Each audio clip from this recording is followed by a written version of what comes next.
Nabi Adam itu kan gak do digawe bodine ini, bentuknya ini. Saking nopo niku? Tanah. Digawe bentuknya Pak Pangeran. Tapi dibaro. Dibarno terus. Tapi ya wis bolong, dadi Pangeran gawe Nabi Adam kok tanah iku sing irung ya wis bolong kuping, tapi dibaro. Bareng disebul roh kondas kobon-bonan Nabi Adam itu rontok saenake dhewe, mulane barokah Nabi Adam. Pas tok dodo, botok weteng ngoten. Nabi Adam wis yo tangi. Padahal nyawane urung tok sikil. Umpama Nabi Adam yo dadi manusa nyawane tok sikil, nak sikil dikethok iku wong mati. Mergo sono nyawane. Untungan mbah-mbahmu Nabi Adam iku nyawa urung tok sikil wis yo tangi. Wis glegek tangi. Kablah kok wis tangi urung nawam tok sikil mun kepengin. Ya terus maka anal insan dulu ajulah manusia kesusu. Tapi kesusu Nabi Adam dadi apa? Umpama nyawa nganti tok sikil, nak sikil diketok. Mati. Jadi baru kasih sikil rono apa? Nyawa. Iku pangeran. Jadi terus Nabi Adam digawe ning akhir dina Jumat, mepet. Ane wong seneng kesusu. Mergo pangeran gawe manusia iku mepet-mepet. Pas terakhir dinten apa? Mulane kula nganti sakniki niku angger akhir Jumat kula ndonga. Jadi donga paling mustajab akhiru saatin min yaumil apa Jumat. Karena pas itu Allah bikin sinten Nabi Adam. Srungokno niku. Terus Nabi Adam niku nak roh lemah, ya lemah sing sampean injek sekarang itu. Iku delok dulure. Mergo cara Nabi Adam umpama kowe bayangno dadi Nabi Adam, kowe coba bayangno dadi wong saiki. Kowe nak kepengin tauhid bener, bayangno kowe dadi Nabi Adam. Ketika kamu jadi Nabi Adam dan kamu adalah orang pertama yang bisa berpikir, bisa melihat, terus delok bumi, mesti pikirannya ngene. Ini materi saya dan dengan kekuasaan Allah iso mikir. Mergo qoribu ahdin bil mu'jizat. Niki rungokno kena kepengin iman bener diridani Allah. Kula baleni malih. Kena ora kepengin dadi wong PKI, wong komunis sing anti Tuhan. Umpama kowe dadi Nabi Adam terus delok bumi. Kowe iso mikir, iso mikir Nabi Adam kan iso mikir wong wis manusa. Delok bumi itu dekat sekali enggak dengan materi kamu. Bahwa Allah setiap saat bisa menjadikan bumi itu berpikir dan bernyanyi. Apa mana Nabi Adam yang ngerti, nah Allah gawe manuk itu mau bumi dikun dadi manuk, sitok kun dadi wit, sitok kun dadi dinosaurus terus melayu. Ngerti banget nak tanahnya setiap saat sudah jadi. Terus bareng ribuan orang jadi manusia, ngerti-ngerti ono periode di mana syaratnya manusia terus lewat bapak dan ibu. Allah kepengen manusia eling kudrohe Allah sempurna. Bikinlah Nabi Isa tanpa apa? Tanpa bapak. Tapi wong mesti kaget gak iso manusia kok tanpa bapak. Akhirnya Allah ngeling nomen. Lah nek kowe darani Isa ora mungkin mergo tanpa bapak, kudune Adam luwih mungkin, luwih mohal wong tanpa bapak, tanpa ibu. Lan Allah ngelingno inna masalah Isa inta wa kama sali Adam. Lan nek nek kepengen mukmin sing tenanan, eling umpama kowe dadi nabi. Nah, pentingnya ngene iki bakas mati meneh. Nak bumi di nggo mendem wong apik, iku seneng. Tapi nangis-nangise iku bumi iku nak ketinggalan wong soleh mati. Ya Allah, orang yang sujud di muka saya sekarang sudah meninggal. Orang yang biasa ngaji sudah meninggal. Orang yang biasa pengajian sudah meninggal. Nangis. Sing urip ngomong sing maksiat-maksiat nangis. Andai kan kamu jadi Nabi Adam dengan istilah-istilah Kanjeng Nabi seperti ini, bumi nangis, bumi guyu, kowe ra engkar mergo Nabi Adam roh tenan semua materinya dia dari bumi.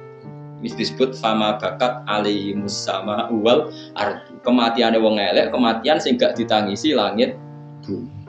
Lah wong saiki wong rasional sing wis kesuwen adoh kok adul awal, adoh zaman Nabi Adam terus darani bumi kok iso ngomong mohal.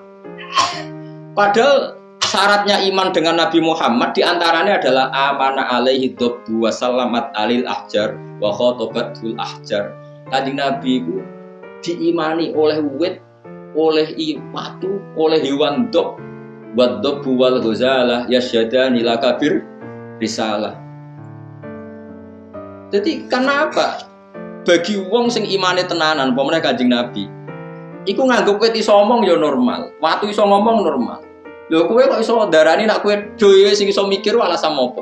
Mergo kula manusa, Gus. Lah kowe nak manusa kok terus iso mikir? Sebabnya apa? Ya sebabnya diparingi pangeran. Lah ya kuncine pangeran. Pangeran ngersakno kowe iso mikir apa? Di antaranya dijelaskan falamma alauna sama ad-dunya Jadi di peristiwa Mi'raj yang jarang diceritakan orang itu, Rasulullah itu ketemu Nabi Adam. Dan Nabi Adam itu disebutkan di sini faidan an yaminihi aswidatun wa an yasarihi aswidatun. Dari sisi kanan itu ada kelompok besar, dari sisi kiri juga kelompok besar. Saya baca teks aslinya ya, tabarruk ya, supaya dapat berkah dari bahasa Rasulullah SAW. Ini cerita Nabi ketika ketemu Nabi Adam. Fa idza nazara qibala yaminih dhahika wa idza nazara qibala shimalih baka. Nabi Adam ketika melihat ke kanan tuh senyum-senyum, senang sekali. Tapi kalau melihat ke kiri itu nangis. Lalu Rasulullah SAW tanya ke malaikat Jibril, itu siapa? Itu Adam. Dan yang kelompok di kanan itu ahli surga, maka beliau kalau melihat senang sekali, dan kalau yang di kiri itu ahli neraka, kalau beliau melihat itu susah sekali. Artinya apa? Betapa susahnya jadi Nabi Adam itu. Jadi kalau misalnya ada koruptor ketangkep gitu ya, yang nangkep ya cucunya, yang ditangkep juga cucunya. Kalau kita punya anak 10 itu, terus yang satu misalnya nyuri milik temannya, milik saudaranya itu, sing naboi ya anaknya, yang ditaboi juga anaknya. Kayak apa tersiksanya seorang Nabi Adam? Karena nggak punya pilihan, pasti dari sekian kasus dolim dan mazlum, yang mendolimi maupun yang didolimi itu pasti anak cucunya. Jadi betapa susahnya seorang Nabi Adam. Jadi termasuk kearifan kita sebagai manusia itu belajar dari takdir yang kita hadapi, yaitu keterbatasan kita sebagai manusia. Kita harus bisa ngelola kegagalan, terima qadha qadar. Makanya kata Mbah Mun, abahnya Gus Hasin itu sering cerita ke saya, iman itu paling dhuwur itu iman qadha qadar, khairihi wa syarrihi minallah. Kita harus punya kesiapan iman khairihi wa syarrihi minallah. Bahwa segala kebaikan, segala syar itu sudah digariskan oleh Allah Ta'ala. Kita bisa apa sebagai manusia? Jadi pertama Nabi Muhammad ketemu di as-sama'i dunya, langit paling dekat, itu ketemu Nabi Adam dengan kondisi seperti tadi. Kalau melihat ke kanan itu senyum, karena itu anak-anak beliau, turunan beliau yang ahli surga. Kalau melihat ke kiri itu nangis, karena itu cucu beliau yang ditakdir tidak jadi orang baik. Artinya kalau ada peristiwa sosial apa saja, yang satu zalim, yang satu mazlum, atau yang satu benar, yang satu salah, atau sama-sama benar tapi salah faham, itu semua adalah cucu Nabi Adam alaihis salam, dan itu membuat beliau kadang-kadang dohika, kadang-kadang senyum, kadang-kadang baka, kadang-kadang nangis. Jadi itu yang menjadikan tambahnya arifnya Rasulullah SAW. Saya teruskan. Qultu ya Jibril man hadha qal hadha Adam wa hadhil aswida an yamini wa an shimalih nasamu bani fa ahlul yamin ahlul jannah wal aswida allati an shimali ahlun nar fa idza nazara qibala yamini dhahika wa idza nazara qibala shimalihi baka. Itu seperti misalnya kita punya anak 5, yang satu sukses jadi profesor doktor atau jadi orang alim, yang satu sekolah saja agak naik, misalnya sudah agak naik, entekno dunya itu nghabiskan harta itu kan.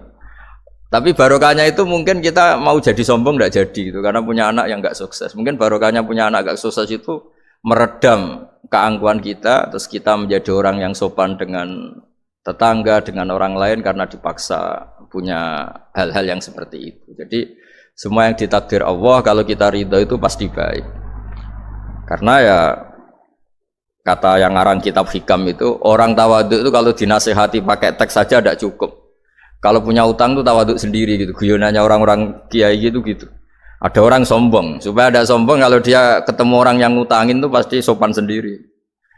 Jadi kalau dinasehati suruh sopan susah, tapi kalau ketemu orang yang ngutangin atau ketemu orang yang dia butuh pasti dengan sendirinya sopan sendiri. Atau ketemu orang yang menjadikan anaknya dapat pekerjaan, menjadikan keluarganya dapat job pekerjaan, pasti dia sopan sendiri karena utang jasa. Nah kalau kita pasti sopan sama orang yang ngutangi kita, yang menolong kita, apalagi dengan Allah Ta'ala yang semua yang kita pakai pasti dari Allah Ta'ala. Dengan demikian sudah keharusan kita sangat-sangat sopan pada Allah Ta'ala. Yang implementasinya dengan sujud dan dengan sholat, itu juga yang dibawa dari hasil Mi'raj. Ini saya baca teksnya ya, saya tadi jam 9 baca Bukhari di Kudus sama beberapa habaib, Alhamdulillah. Sekarang saya teruskan dengan Sahih Muslim. Termasuk kitab 6 yang paling dipakai ahli sunnah itu Al-Kutubus Sittah, yang paling pokok itu adalah Bukhari Muslim. Terus kemudian naik-naik terus ketemu Marartu bi Musa alaihi salam. Ini nabinya Bani Israel. Saya kemudian ketemu dengan Nabi Musa alaihi salam. Nabi Musa itu nabinya Bani Israel. Jadi orang Bani Israel itu bawaannya itu protes. Protes itu komplain. Ketika makomnya beliau dilewati Rasulullah SAW, kelas beliau sebagai nabi, beliau nangis. Ketika nangis ditanya, "Ma yubkika, kenapa engkau nangis ya Musa?" Terus ini saya baca supaya seperti teksnya. Kata Nabi Musa, "Rabbi hadza ghulamun ba'astahu ba'di, yadkhulu min ummatihi al-jannata aktsaru mimma yadkhulu min ummati." Ini lelaki atau nabi junior, nabi yang datangnya setelah saya, mestinya senior saya. Tapi nabi ini sukses, umatnya lebih banyak masuk surga ketimbang saya. Ini yang bikin saya nangis.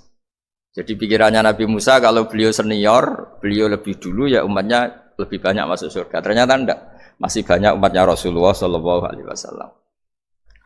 Dan ini gaya beliau yang suka protes itu berkah karena protesnya orang soleh. Saya ulang lagi, apa-apa kalau dilakukan orang soleh itu pasti barokah. Ketika Rasulullah dapat perintah 50 sholat, itu Nabi Ibrahim pertama yang dilewati karena di langit paling atas dibanding nabi-nabi yang lain. Itu Nabi Ibrahim diam karena beliau tidak punya tradisi protes. Semua nabi diam karena Allah memerintahkan pasti sudah bagus lah, sudah diukur kekuatan hambanya. Terima kasih sudah menonton. Mudah-mudahan bisa bermanfaat. Assalamualaikum warahmatullahi wabarakatuh.